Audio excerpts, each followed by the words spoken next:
धन्यवाद। वो भी अपने हैं लेकिन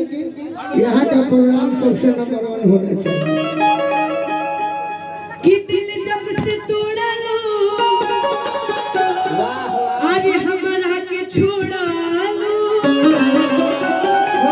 संगतिया शराब हो गई तुहरा मोहब्बत में ये जिंदगी खराब हो गई तुहरा मोहब्बत में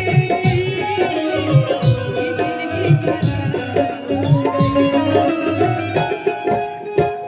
दिल जब से तोड़ा लो हमरा के छोड़ा लो दिल जब से तोड़ा लो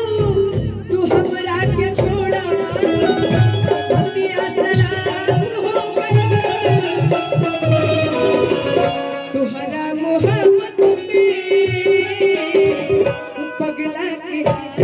हो गई तुहरा मोहब्बत में ये जिंदगी खराब हो गई। तेरी बेवफाई का हम तोर भोगी लगली तेरी बेवफाई का शिकवा करूं तो ये मेरे मोहब्बत की तौहीन होगी तेरी बेवफाई का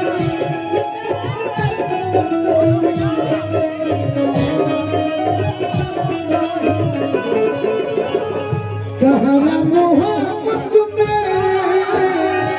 ये जिंदगी खराब हो गई तुहरा मोहब्बत में ये जिंदगी खराब हो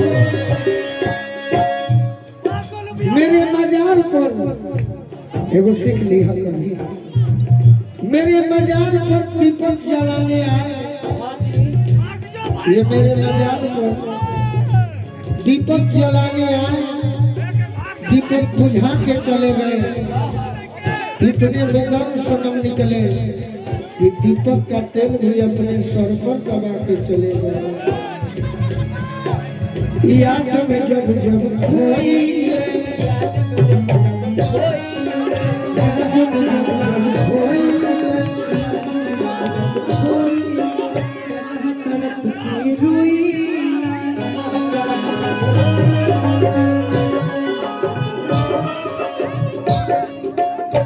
बढ़ेला बेकरारता दारू पी के सोइला बढ़ेला बेकरारता याद करके सोइला अब तो बंद अखियां में तहरे सुरतिया अब तो बंद अखियां में तहरे सुरतिया मिलनवा ख्वाब हो गई आज हम इतना खराब हो गई कि आर्यन के पकड़ ली हलू हमारे के फालतू जान गई तहरा मोहब्बत में ये जिंदगी खराब तुहरा मोहब्बत में ये जिंदगी खराब हो गई।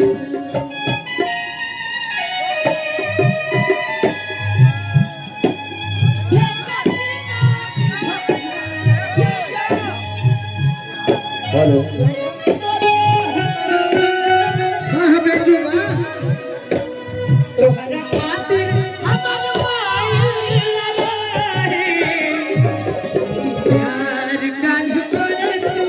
निकाल रहे भुला गइल वैसे कैसे आइल रहे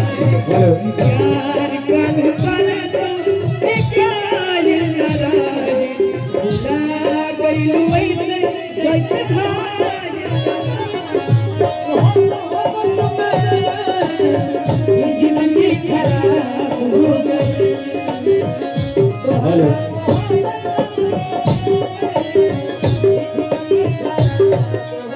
हेलो हेलो भैया हेलो एक गाना बाजी आएगी। हेलो गोलू भैया रोबे नहीं, गोलू भैया 2 मिनट में। गोलू भाई, अरे 5 मिनट 5 मिनट गोलू भैया गोलू भाई इनका बड़ा दूर जाएंगे। हम चाहते नहीं कि एक गाना खाली हम लोग